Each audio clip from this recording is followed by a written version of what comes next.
안녕하십니까. 뉴시스 북한 에디터 강영준입니다. 오늘은 북한과 중국의 관계에 대해서 말씀드려 보겠습니다. 요즘 북한이 사사건건 중국 편을 들면서 미국을 향해 쌍심지를 켜는 일이 잦습니다. 가제는 개편이라고 같은 공산당 국가니까 당연한 일 아니냐고 생각할 수 있겠습니다. 그렇지만 나라와 나라 사이의 일이 그렇게 단순하지는 않을 겁니다. 뭔가 상당한 전략 전술적 계산을 깔고 하는 행동이 아닐까 싶습니다. 북한의 속내를 짚어보겠습니다. 3일 전 미국의 폼페이오 국무장관이 남중국 해를 지배하려는 중국에 강하게 맞서겠다고 밝히는 성명을 냈습니다.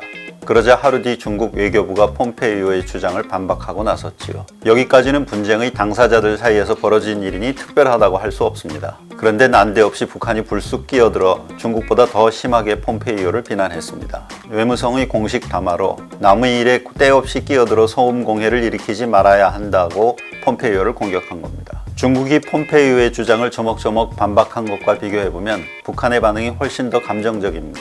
중국이 입 밖으로 내지 못하는 욕설을 북한이 대신하고 있다는 분위기가 느껴집니다. 중국이 홍콩 보안법을 제정하면서 생긴 미중 간의 갈등에서도 북한은 철저히 중국 편을 들고 있습니다. 지난 3일 지재룡 중국 주재 북한 대사가 중국 언론과 인터뷰를 하면서 미국이 홍콩 문제에 간섭한다고 비난했지요. 이틀 뒤에는 유엔 주재 북한 대사가 홍콩 보안법 제정을 전적으로 지지한다는 내용의 편지를 중국 유엔 대사에게 보냈습니다. 또 신장 지역에서 위구르족을 탄압하는 중국에 대해서도 적극 옹호하고 있습니다. 코로나19 문제로 미국이 중국에 시비를 거는 것을 의식한 듯 중국이 코로나19 사태에 잘 대처하고 있다고 찬양하는 모습도 여러 차례 있었습니다.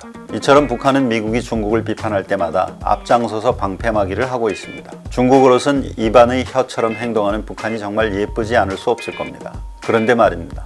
저는 북한이 중국을 대신해 미국을 향해 쌍심지를 켜는 모습에서 20세기 냉전 시대의 그림자가 느껴집니다. 전 세계가 공산권과 자본주의 진영으로 갈라져 치열하게 맞서던 시절이 되살아나는 건 아니냐는 뜬금없는 생각이 얼핏 머릿속을 스칩니다. 당시는 미소 사이에서 공산권은 소련을, 서방은 미국을 무조건적으로 지지하던 시절이었습니다.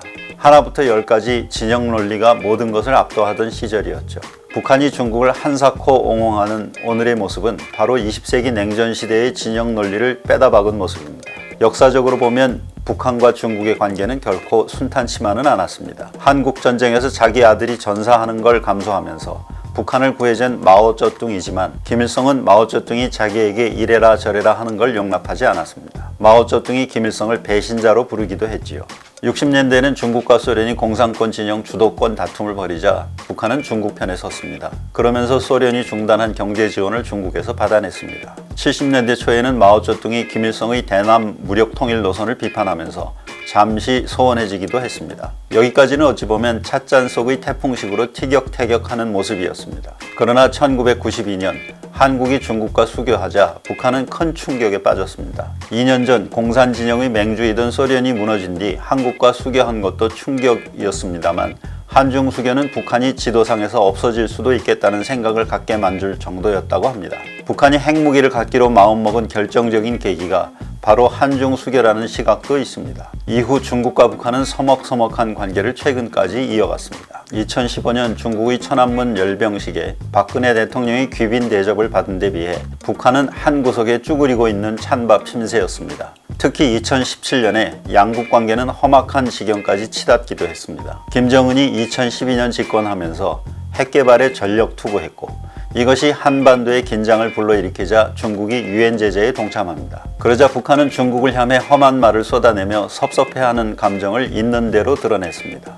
그러나 북한과 중국의 갈등은 오래가지 않았습니다. 2017년까지 핵무기 개발을 거의 완성한 북한이 2018년 들어 미국과는 핵 협상에, 한국과는 남북 대화에 적극 나서면서 기류가 바뀌었습니다. 트럼프를 만나러 싱가포르에 가는 김정은에게 중국이 시진핑이 타는 전용 비행기를 내준 일을 모두 기억하실 겁니다. 북한의 핵 개발이 미국이 중국을 압박하는 큰 이유였기에 중국도 북한을 압박할 수밖에 없었지만 북한이 미국과 핵을 포기하는 문제를 협상하겠다는데 있는 힘껏 도와줘야 되겠다고 생각했겠지요. 그렇지만 북한과 미국의 핵 협상은 속절없이 깨져버렸습니다. 북한이 처음부터 협상을 깨버릴 생각이었는지는 알 수 없습니다만 지금 생각하면 그랬을지도 모릅니다. 김정은은 미국과 협상을 하면서 얻어낸 것이 한두 가지가 아닙니다. 표면적으로는 경제 제재를 풀어내지 못했기 때문에 성과를 내지 못했다고 할 수 있습니다. 북한 스스로도 이 점을 강조하면서 미국과 우리에게 화풀이를 하고 있지요. 그렇지만 30대 신참 내기가 60대, 70대 미국, 중국, 러시아 등 초강대국 지도자들과 함께 어울리는 모습이 전 세계에 각인됐습니다. 명실상부한 국제적 지도자 반열에 오른 겁니다. 북한 말을 빌자면 탁월한 정치 실력을 발휘해 세계 질서를 주도하는 지도자가 된 겁니다. 어린 나이에 갑작스럽게 정권을 잡은 김정은으로선 이보다 든든한 뒷배를 달리 찾을 수 있을까요? 북한에 섭섭하게만 대하던 시진핑 주석이 김정은을 애지중지하게 만든 건 금상첨화가 아닐 수 없습니다. 그런데 말입니다.